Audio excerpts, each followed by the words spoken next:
নমস্কার বন্ধুরা, কেমন আছো তোমরা? তোমাদের সামনে নতুন আরেকটি ভিডিও নিয়ে চলে এলাম।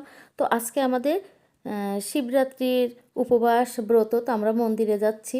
তো আমার পাশের বাড়ির কাকিমা, মা, পাশের বাড়ির দুই ভাই বউ, আমার ছেলে মেয়ে, আমরা সবাই মিলে মন্দিরে যাচ্ছি। আসলে যে কোনো পূজা বা যে কোনো আনন্দ উৎসবে বলো, সবাই মিলে কিন্তু একসঙ্গে যেতে মজাই লাগে। তো আমরা একটা অটোর জন্য অপেক্ষা করলাম, তারপর দেখো অটো চলে এসেছে, আমরা এখন রওনা দিয়ে দেব।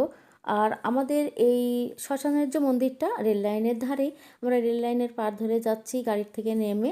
দেখো আমরা আমাদের বাবা ভোলানাথের এই আকন্দ ফুল খুবই পছন্দর। তো আমরা এই ফুলটা কোথাও পাইনি, তো মন্দিরের কাছে এসে দেখছি এই গাছটা আছে।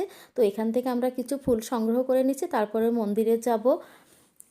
আর জায়গাটা কতটা সুন্দর, খুবই সুন্দর জায়গাটা। দেখো আমরা মন্দিরে চলে এসেছি, পুজোটা দিয়ে দিচ্ছি।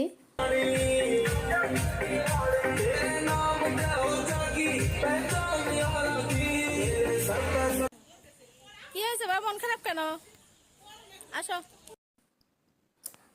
তো কীর্তন শুরু হতে প্রায় 1 ঘন্টা দেরি, তো আমরা এই ফাঁকে একটু ঘুরে বেড়াবো, আশেপাশে একটু ঘুরবো, আনন্দ করব। আর বাড়িটা দূরে, আবার যে আসাটা অনেক ঝামেলার, তো ভাবছি এখন যাব না, আমরা একটু আশেপাশে ঘুরবো বেড়াবো। আর সবাই সেলফি তোলায় ব্যস্ত। আর এদিকে দেখো আমাদের পূজাটা, মানে পূজা জল ঢালার কার্যক্রমটা হয়ে গেছে। আমরা ফল প্রসাদ মুখে নিয়ে তারপরে বাইরে বেরিয়ে পড়েছি। আমাদের এই মন্দিরের পাশে দেখো একটা পলাশ ফুলের গাছ। আর রেললাইনের ধার ধরে আমরা হেঁটে বেড়াচ্ছি, কতগুলো পলাশ ফুলও তুলে নিয়েছি, বসন্তের ছোঁয়া যেন চারদিকে ছুঁয়ে আছে।